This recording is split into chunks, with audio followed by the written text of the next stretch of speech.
All matter is composed of one or more of the 100-odd elements.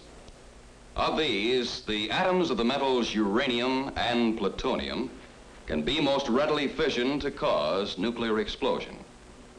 These elements are mildly radioactive.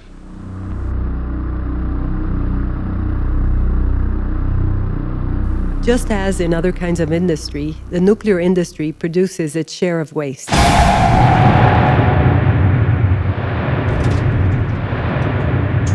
Since the beginning of the atomic age, thousands of tons of radioactive material have become a residual byproduct of nuclear weapons and nuclear energy manufacture.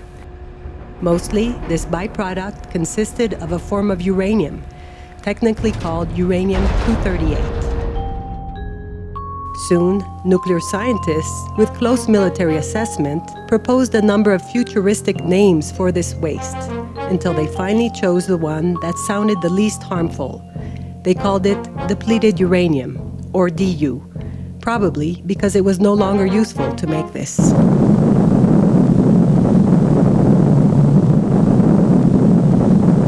But something that falls short of destroying the world is not necessarily healthy.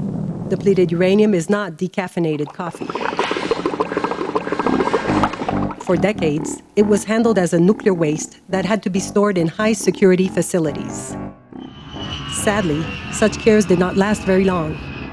Despite the fact that depleted uranium's radioactive properties have a lifespan of 4.5 billion years, which is roughly the age of our young planet Earth, in a blink of an eye, the U.S. Nuclear Regulatory Commission assigned DU the new tag of resource material. And even if the new name did not change any laws of physics, it certainly changed the rules of engagement in modern warfare.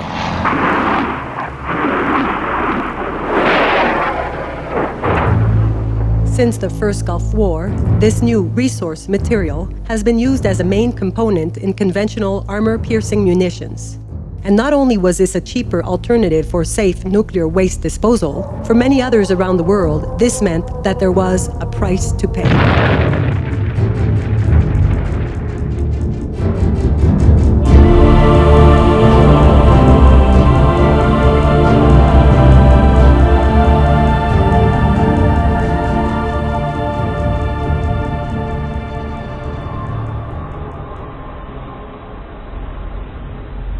One of our medics came in and told us that the Dutch Marines had come in to relieve us and that we were going to push further north into Iraq and they were going to take up this position.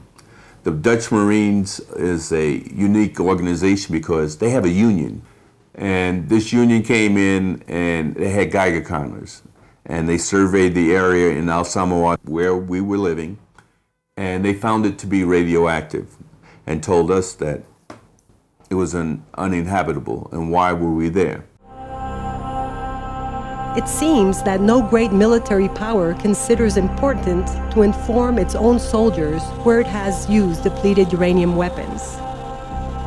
And yet, a few days after the United States Army completed its invasion of Afghanistan in 2001, the Department of Defense announced the finding of DU fragments in underground caves. The American officers asserted that the Taliban were intending to use it as part of what is known as a dirty bomb, a device that employs conventional explosives as a way to scatter attached radioactive material. But ironically, there was likely more depleted uranium in Afghanistan outside the Taliban caves. The Pentagon may have scattered throughout this country much more DU as part of conventional munitions.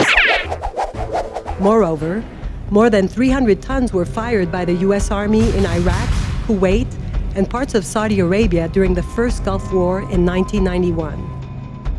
Then, a few years later, the Balkan War theater received another 14 tons in bombings, and then again, Iraq took a hit of another 140 tons in 2003. Not to mention an undetermined quantity that the Pentagon has used in testing sites inside the United States, Puerto Rico, and in the island of Okinawa in southern Japan. And yet, this is a small percentage of the more than 1 million tons of DU in existence. If you are now intrigued as to why the rich countries of the world seem to be using dirty bomb material, maybe we should start by explaining in the first place what depleted uranium is.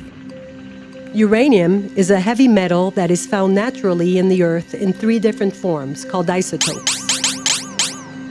Every isotope of a material contains atoms with the same number of protons in their nuclei, but they differ from each other in that they have a distinct number of neutrons. Every uranium isotope has 92 protons, but if it had 146 neutrons, then it would be uranium-238. Along with uranium-238, the isotopes 235 and 234, this latter in very small amounts, make up the 3 natural forms of uranium. All of them are found mixed in uranium-rich minerals, but can be separated artificially. Depleted uranium, then, is no other than the isotope uranium-238 in an almost pure form, split from uranium containing important percentages of uranium-235, which is called, in contrast, enriched uranium. This enriched uranium is the one with the capability of sustaining chain reactions, which make nuclear bombs and reactors work. Yet, the distribution and nature of these isotopes is very uneven. For every kilogram of enriched uranium obtained, 7 kilograms of DU result as nuclear waste. Although nearly 20 countries are known to use DU in their arsenals, no other military institution has gotten so much out of this waste than the U.S. Army. The Pentagon obtained from it a substantial part of its tank and air artillery munitions, and DU presence is suspected in some of its long-range missiles. Depleted uranium itself is not used as an explosive, but as a penetrating material. With nearly twice the density of lead, projectiles fabricated with this metal easily pierce all kinds of armor. For instance, in the case of an Abrams tank ammunition, the casing's main body contains an explosive combustible that propels a slim DU projectile placed in the forefront of the shell. When fired, it loses an aluminum frame that keeps it aligned along the cannon, and the remaining projectile is a DU dart no thicker than a broomstick. The sheer heat produced by the impact disintegrates something between 30 to 70% of the projectile's mass before it exits the other side of the target, leaving a deadly wake of incandescent metal that burns alive the vehicle's crew. Yet, the controversy over these weapons comes not from the way they kill on the battlefield, but rather from the clouds of radioactive and chemically toxic dust ejected to the atmosphere by the disintegrating ammunition at impact. Anyhow, the Pentagon has already created what may be called a DU diplomacy, insisting to the public that there are 3 main reasons as to why spreading DU dust represents no danger. First of all, the Pentagon says that depleted uranium is considerably less radioactive than natural uranium. The reason is that the 238 isotope emits mainly a weak kind of radiation that does not penetrate the skin, known as alpha radiation. Secondly, the Pentagon argues that the fallout of DU particles only cover a 50-meter perimeter around the impact point and does not reach populated areas. And thirdly, the Pentagon asserts that there is no health crisis among soldiers or civilians whose symptoms may be linked with DU exposure. But all these reassuring statements have been put into question. An international coalition of scientists and activists, the International Coalition to Ban Uranium Weapons, has been collecting data and campaigning globally for the elimination of DU weaponry. Technical information offered by this group to the Belgian Ministry of Defense led to the banning of DU in Belgium's armed forces.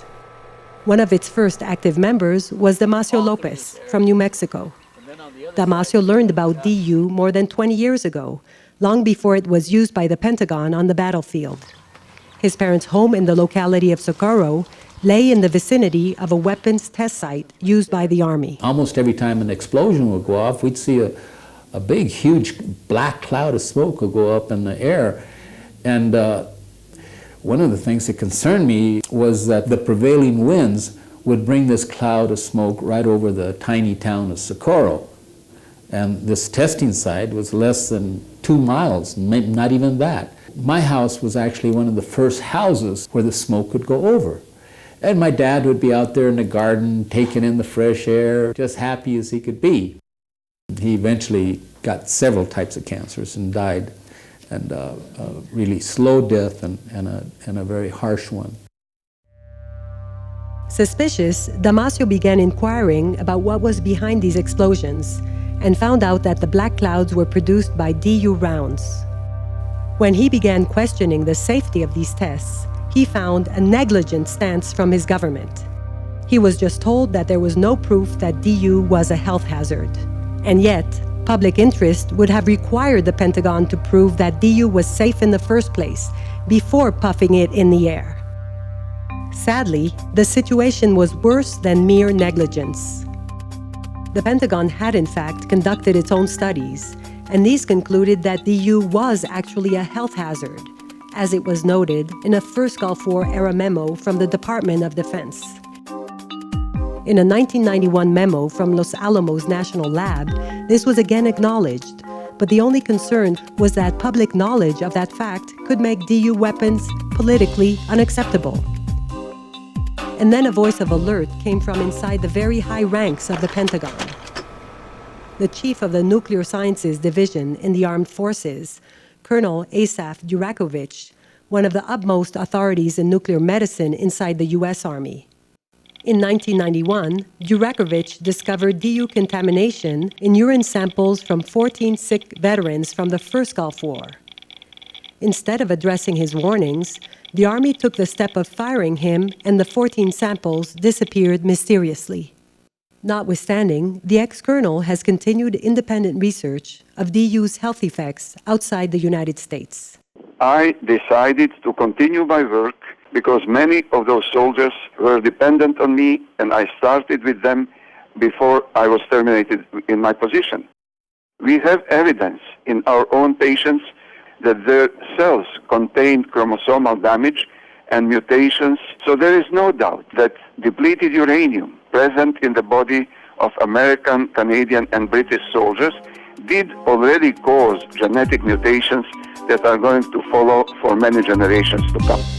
But if depleted uranium is less radioactive than natural or enriched uranium, why could it be a threat to public health? To understand this, we must keep in mind a series of facts that come from the United States Department of Defense itself. In 1995, the Pentagon produced an instructional video with the aim of creating awareness among its soldiers about the toxic effects of DU. Depleted uranium dust or smoke may be inhaled.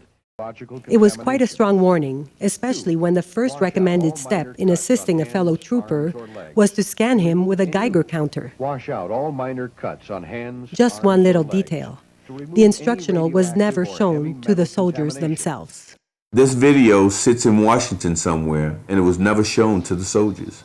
We did not have any idea about this when we were being trained at Fort Dix. If this information had been given to us, I'm sure 90%, if not 100% of us, would have never entered any of these tanks.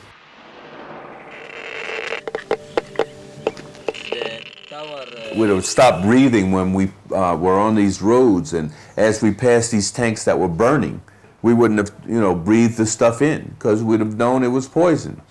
Also in this video was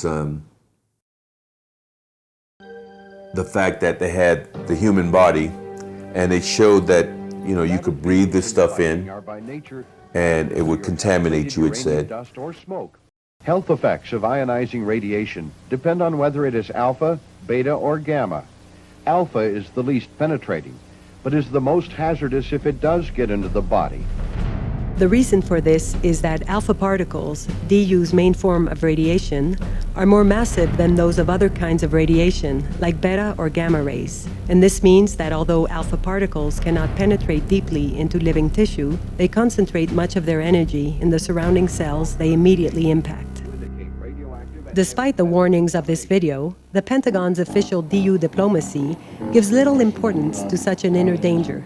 saying that the human body daily absorbs and excretes uranium particles, which are found in small traces in the environment all around the planet, and that it does the same thing with depleted uranium particles coming from impacted DU ammunition. And yet, there are important differences. The impact of a DU shell produces high temperatures, reaching more than 3,000 degrees Celsius, which melt and atomize the metal in a cloud of microscopic particles, the size of a human cell or even smaller. Such particles may be then inhaled in concentrated quantities, and their tiny dimensions allow them to either remain inside the lung alveoli or cross a thin membrane which separates the lungs from the circulatory system. Once in the bloodstream, the particles can reach virtually every single part of the body. When they exit a capillary wall, they can easily become attached to the body's cells or even enter inside a body cell. The particle may likely irradiate it with alpha emissions for the rest of the individual's life. Moreover, the impact heat gives the DU particles a hard ceramic-like surface, which makes it more difficult for the organism to break them up and excrete them, as it does with natural uranium particles in the environment. It should be noted that DU actually produces a small amount of the more penetrating beta and gamma rays, which adds to the alpha rays risk. And in addition to all this radiological hazard, DU particles also have a heavy metal chemical toxicity, a double danger that Walter Reed Military Hospital seems to hide from its patients. They told us that depleted uranium was so safe that they could put it on your cereal and eat it. And I said, well, you eat some and then I'll eat some. In 2004, Dr. Alexandra Miller from the Armed Forces Radiobiology Research Institute determined in lab studies that DU particles produce significant chromosomal damage in animal cells. Often, the particle's radiation kills the nearest cells, but cells lying slightly farther are not so lucky. Their chromosomes break up, producing cancerous mutations that could likely invade the rest of the body. While only 10 electron volts are required to destroy a DNA chain inside a human chromosome, every alpha ray emitted by the DU particle hits it with more than 4 million electron volts. To make things worse, the Pentagon acknowledged in 2002 that DU ammunitions used in Kosovo likely contained even more radioactive substances found only in nuclear reactors, including plutonium. U.S. officers minimized the event, saying that it was a casual contamination on the order of very, very small traces. They did not say if they were small enough as to eat them, but all the reviewed facts clearly disavow the Pentagon's first argument. Not surprisingly, the Pentagon's second argument is also in contradiction with its own data. Although it is true that the heavier particles of a disintegrated DU round remain close to its impact zone, a study done in the 70s by the Air Force determined that the lighter particles are suspended in the air and may travel long distances by means of wind currents. Not always the wind is responsible for taking DU dust into populated areas. DU rounds have been used regularly to bomb urban zones, something obvious during the 2003 attack on Baghdad. Depleted uranium radioactive dust and fragments were detected with a Geiger counter by a Japanese video team just days after the city fell. But the third argument is the most astounding. According to data from the U.S. Veterans Affairs Office, more than 300,000 veterans from the first Gulf War, roughly half of all of the soldiers that took part in that conflict, have reported medical problems, 11,000 of which have died. The symptoms they show, loosely referred to as the Gulf War